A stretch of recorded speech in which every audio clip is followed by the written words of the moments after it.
Il distretto di Chioggia dell'Ustre ha organizzato anche quest'anno, col contributo di enti e associazioni del territorio, un concerto di musica sinfonica in onore della Madonna della Navicella, per ricordare l'apparizione della Beata Vergine Maria nel Lido di Chioggia, avvenuta il 24 giugno 1508. Abbiamo voluto con questo concerto ricordare la Madonna della Navicella, a cui è intitolato il nostro ospedale. È il terzo anno che organizziamo questo evento, proprio per aprire ancora di più l'ospedale alla città, far sentire la città partecipe delle cure sanitarie e far partecipe appunto dell'attività del proprio ospedale.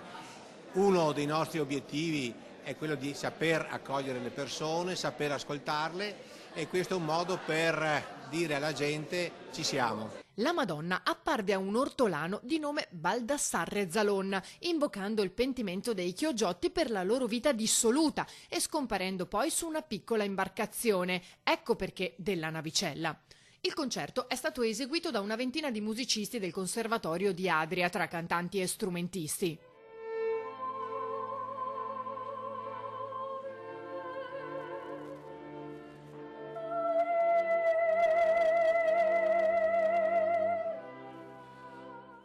Qua ci sono delle persone che stanno male magari, e io cantando, cantando Ave Maria, ho cercato un po' di pregare anche per loro.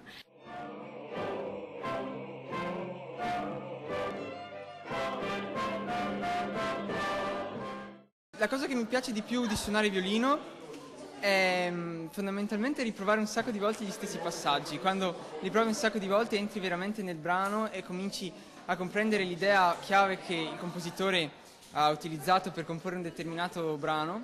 È veramente emozionante, perché riesci a comprendere la mente di qualcun altro che ormai non c'è più.